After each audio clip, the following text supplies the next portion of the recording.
वाराणसी के मेहनतकश बुनकर अब पलायन करने के लिए मजबूर हो रहे हैं।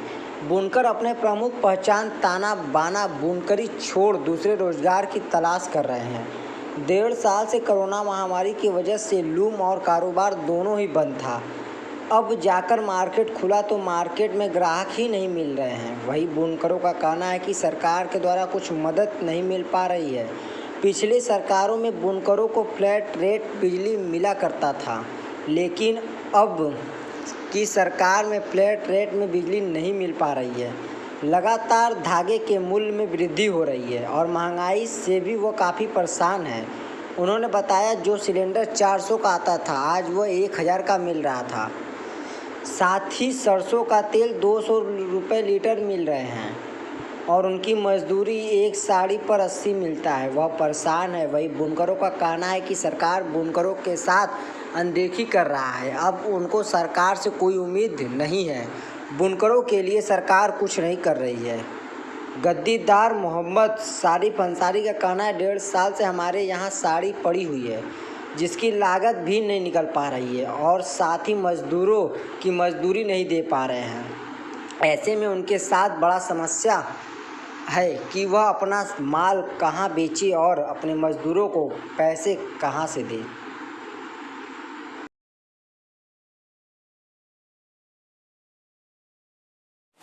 मैं मोहम्मद शरीफ अंसारी अमरपुर मोहम्मद महतो साहब। मार्केट की स्थिति तो ऐसा है कि बहुत बदतर है। गद्दीदार को मार्केट में माल सस्ता चाहिए और हमको माल महंगा पड़ रहा है। हमारी लागत 500 रुपया साड़ी है तो वहाँ 450 की साड़ी चाहिए। बताइए हम कहाँ से बेच पाएंगे। हमारे पास ये काफ़ी माल पड़ा हुआ है। 1.5 साल हो गया, ना कमाने को कुछ मिल रहा है ना खाने को कुछ मिल रहा है। एक के साड़ी चलाते हैं, कारीगर हमारे परेशान रहते हैं, वो मजदूरी के लिए कहते हैं तो हम कहाँ से मजदूरी बढ़ाएंगे। सरकार की सिर्फ बात है, आज तक हम लोगों को कोई सरकारी योजना नहीं लाभ हुई। खाली उसकी बात है, उसकी कागज पर बात है और जमीन पर कुछ नहीं है। कोई नहीं आया।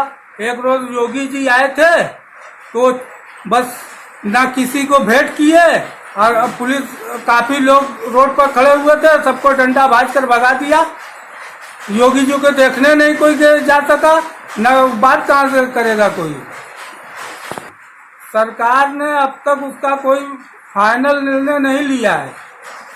बस जमा हो रहा है। कभी 500 रुपया जमा हुआ, अब पुराना रेट जमा हो रहा है। नया बिजली का कलेक्शन नहीं दिया जा रहा है। उनका पावरलूम कार्ड नहीं बन रहा है। जिसको पावरलूम का कनेक्शन चाहिए कनेक्शन उसको मिलेगा मगर कार्ड नहीं बनेगा। ये सब समस्याएं हैं। हमारे बुनकर बरादराना तंजीम के बहुत लोग गए और वहाँ सरकार से बातें हुई, बहुत बातें हुई, कई बार गए आए मगर कोई उसका फाइनल निर्णय नहीं हुआ। अब यही है कि वो पुराना रेट जमा हो रहा है, नया कनेक्शन नहीं दे रहे हैं, नया कार्ड बुनकर पावरलूम कार्ड नहीं बन रहा है। सरकार हम लोगों के साथ अनदेखी कर रही है।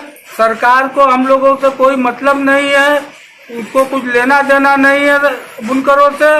बस उसको एकदम जो है तो घटिया समझ रही है। मेरा नाम मोहम्मद असलम है। मैं ये बुनता हूँ, साड़ी बनवाता हूँ, बेचता हूँ। मार्केट की स्थिति तो बहुत ख़राब है। माल हमारा लागत से ऊपर जा रहा है। धागा जो है वो महंगा हो गया है। धागे में कोई सब्सिडी नहीं दे रहा है, दी जा रही है नहीं, इसमें कोई रियायत नहीं मिल रहा है। धागा जो हमारा चाइना से महंगा पड़ रहा है, सूरत जो आ रहा है, तो इससे साड़ी महंगी पड़ रही है लेकिन महंगी बिक नहीं रही है। मोहम्मद जुनैद अंसारी। बुनकरी के हालात तो ये सारी मीडिया और सारे लोग जानते हैं। कोरोना काल 1.5 साल चला और ये जान लीजिए कि बुनकर एकदम तरफ से हो चुका है। कारोबार सारा बंद पड़ा है। अभी जो है ये बिजली फ्लैट रेट के लेकर काफ़ी आंदोलन हुआ और काफ़ी लोग परेशान थे। इस वक्त बुनकरों की ये हालत हो गई है कि ये जान लीजिए कि ये लेबर से बदतर बुरी ज़िंदगी हो गई है कि 150 रुपया ये दिन भर में कमाना मुहाल हो गया है। देखिए मार्केट ये है कि वो धागा पहले चाइना का आता रहा तो वो उसमें सरकार टैक्स से देती रही, तो सरकार की सब्सिडी मिलती रही, सब्सिडी की वजह से भी वो धागा सस्ता पड़ता रहा। अब यहाँ से लोकल आता है, जैसे सूरत से आता है, तो ये वो धागा काफ़ी महंगा पड़ रहा है। जो ये मसराइज हम लोगों को जैसे 2500 की पड़ती थी, आज वो 4500 5,000 रुपया गड्डी पड़ती है। इसको वजह से अब वो मजदूरी जस की तस है और महंगाई चरम सीमा पर है। बुनकर काफ़ी परेशान हाल है। ये जान लीजिए कि बुनकर पलायन करने पर मजबूर हैं। पलायन तो मतलब ये है कि कोई रिक्शा चला रहा है, कोई टाली चला रहा है, तो ये सरकार की अनदेखी का बहुत बड़ा शिकार बुनकर समाज हो रहा है। फायदा ये है कि वो जान लीजिए वो मीडिया प्रिंट मीडिया में वो सिर्फ हाईलाइट रह गया है। जो लालपुर है उसमें बुनकरों, सारा बनारस के बुनकरों का आप सर्वे कर लेंगे तो कहीं आपको ये नहीं मिलेगा कि वो लालपुर की जगह भी वो जानते हैं। सिर्फ वो वीआईपी के लिए खोला गया, वो टालने फिरने के लिए आते हैं, थाना पूर्ति कर लेते हैं। और दूसरी बात ये है कि ये जान लीजिए कि सरकार ने हम लोगों को बिजली फ्लैट रेट, जिसे ये मुलायम सिंह सरकार की तरफ से जो हम लोगों को 75 रुपया पर मशीन मिली थी, उसको बराबर लागू करने के लिए संघर्ष हम लोगों ने 1.5 साल से बुनकर बिरादरान तंजीम बनारस के लोगों ने यहाँ से लेकर लखनऊ से लेकर दिल्ली से लेकर बनारस में काफ़ी आंदोलन किया।